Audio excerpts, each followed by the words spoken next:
And since it's underway for so many, we thought maybe we should talk a little bit about nutrition. So we brought in Nicole Byrom. She's a registered dietitian, and you're going to let us know how to keep it nutritious for those lunch bags. Yes. So a new school year is upon us. Can't believe how quickly this summer went. And parents and caregivers want to set their kids up for success this new school year. So we're going to talk about a few key nutrients and then how to put a healthy lunch together. Well, this looks good right now. I like the spread. It's looking good. It's very tasty when I put these together. So first of all, we're going to talk about the importance of calcium and vitamin D. Calcium and vitamin D for our kids, of course, really important for their bone growth and formation.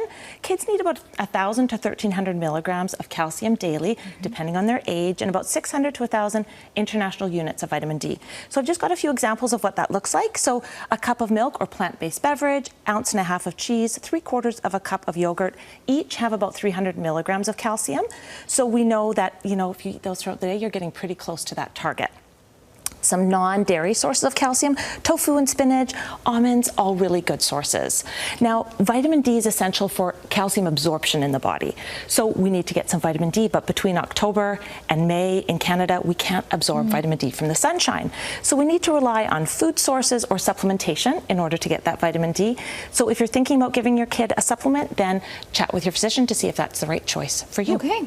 Good advice. All right. And then next, fat. We don't always talk about fat too much, but fat is really important for our kids for optimal growth and development. And kids actually need more energy from fat than adults do, but we want to make sure they're getting the right type of fat. So we want to make sure it's that unsaturated fatty acid. I don't see any butter here, Nicole. No candy, So we've got more, these are the unsaturated fatty acids, more from plant sources. So, but we can still make it good. We can still make it tasty and yummy for our kids. So I've got some guacamole made from, of course, avocados, high in unsaturated fats. Mix it with some pretzels, and it's a great little dip. Popcorn with olive oil drizzled over it instead of butter. Nuts and seeds are a great source. Plain old peanut butter sandwich on whole wheat bread. That's often a kid favorite. That is good. So it's a good way to get that unsaturated fatty acid into their body. You know what I put on ours is, I call it Ingavita, but just that vitamin B stuff. It tastes like cheese. Yeah, you know it does. It's really popular. Not nutritional yeast, is that yes, it? Nutritional yeast. Yes, that's it. It's quite yummy. Yeah, it is very popular. Okay. And that's good. That's good, absolutely. Okay. Absolutely. And then iron. Iron is really important for transporting oxygen to our kids' muscles. They're really active, right? So we got to make sure that their iron levels are normal. If you're concerned about them, of course, go get them tested at the physician's office. Fairly easy to get done. But we're going to look at some sources of iron. Number one source of iron here in Canada is actually breakfast cereals. Really? It's because of the fortification standards. So that's one of the most popular. But we've got a lot of other whole food options that we want to encourage. And here I've got some plant-based options: oatmeal, pumpkin seeds, edamame, hummus, lentils, all very good sources of iron. Now, because these are plant-based sources, we call them non-heme iron sources, we have to pair them with some vitamin C. So here I've got some peppers, and I've got some cinnamon-covered apples. And this is a bit of a parent hack because it'll stop the apples from going brown in their kids' lunch boxes.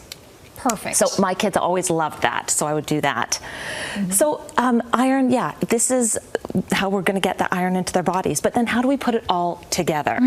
So putting it all together is really important. So we've got a few examples of lunches. These are cute. So we've got, every time we send our kid to school, we are helping them to build healthy habits. So there's a bit of a checklist I go over in my mind when my kids either are putting their lunch together or when I'm putting it together for them, depending on their age. Is there a high fiber carbohydrate source?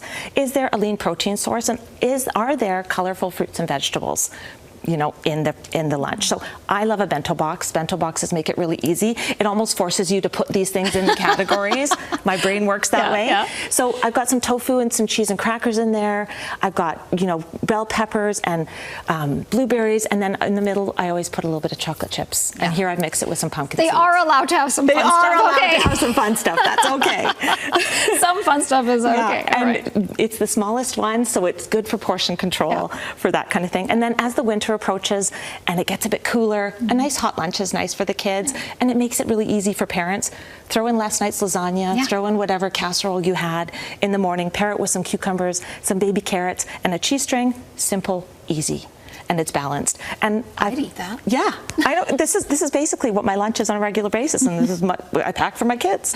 And then, of course, quesadilla, strawberries and cucumbers, and I've paired it with a yogurt. Greek yogurt is higher in protein than regular yogurt, so I often encourage my kids to have that one. But key is keep it simple, keep it healthy, and that's how we're going to set our kids up for success. Okay. Shop the outside of the store, they Shop say, the right? perimeter of the grocery store. There you go. Thank you so much. No problem. Thanks for having me again. Nicole Byrom. If you need any more information, she's a registered dietitian. Thanks. Thank you.